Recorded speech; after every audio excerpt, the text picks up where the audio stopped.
Anxiousness is just what I always say is catastrophic thinking. It's thinking the worst on the topic. Things like, I'm not going to get it, it's not going to happen. Your body responds with anxiety, with anxiousness. Hey. So I just want to answer this question that came in from my previous post where I talk about your personality creating your personal reality.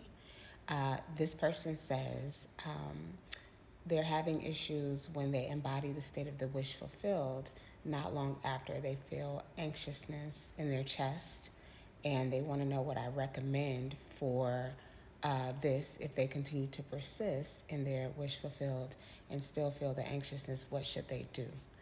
She also says she loves my content. Hey sis, thank you.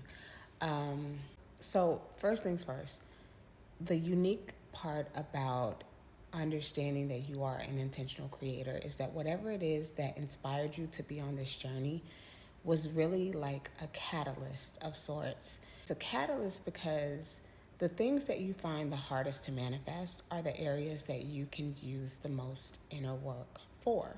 That means you have a lot of resistance on the topic, and the resistance is actually very helpful. It's not harmful, it's helpful. And it won't block you from your manifestation. What it's there to do is to show you where you are still resistant. And it's an opportunity for you to release the resistance. So I'm assuming that you have a story around your desire. Maybe it's with a person, I don't know, you didn't really specify, but regardless of what, you have a story around your desire. The thoughts that you think are catastrophic, and your body's responding with tension and everything that comes with anxiousness. Remember, I talk about embodying states of consciousness. Anxiety comes with its own set of thoughts. That is a state of consciousness. It comes with its own set of thoughts. It comes with its own set of emotions. And so it doesn't belong to you. You're just experiencing it. But if you put yourself in a different state of consciousness through techniques like breath work and meditation, Neville Goddard's technique of revision is very helpful. If you guys go back on my page, there's a video I did with a technique called Confront and Replace, and it's really helpful for topics that trigger anxiety, because what it allows you to do is basically like Neville's technique. But the technique gets you to confront your actual fears. What is triggering your anxiety? It's those catastrophic thoughts, right? Because anxiety is a state of consciousness that has its own inner workings of catastrophic thinking. And the catastrophic thoughts have corresponding emotions, which is the tightness that you feel in your chest. So you want to confront that and be brutally honest about the thoughts that you've been allowing yourself to process. And you just observe it. Meditation helps you to become a really good observer. So you observe the thoughts. But what this does is it tricks your subconscious mind into feeling safe, that it has options. Because catastrophic thinking is feeling that the worst is going to happen, but there's no way out.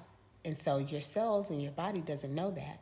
It just knows the thoughts that you're thinking. And if you're replaying the worst case scenario, your brain and your body doesn't know that it has options. So this confront and replace technique can be extremely helpful. You'll notice is your body is going to calm down, and your nervous system is going to be regulated, and your thoughts are not going to drift to the worst case scenario as often. It is extremely helpful. So is revision.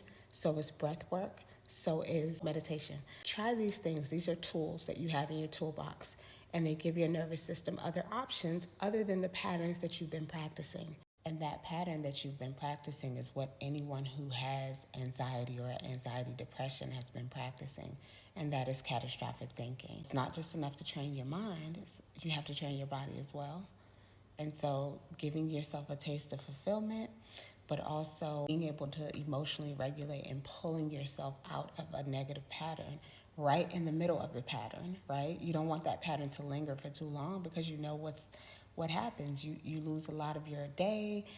It's emotionally draining, and so you want to give yourself the best options. I'm pretty certain that what I suggested in this video will be very helpful to you if you practice it, because practice makes mastery. And I can only speak for myself, really.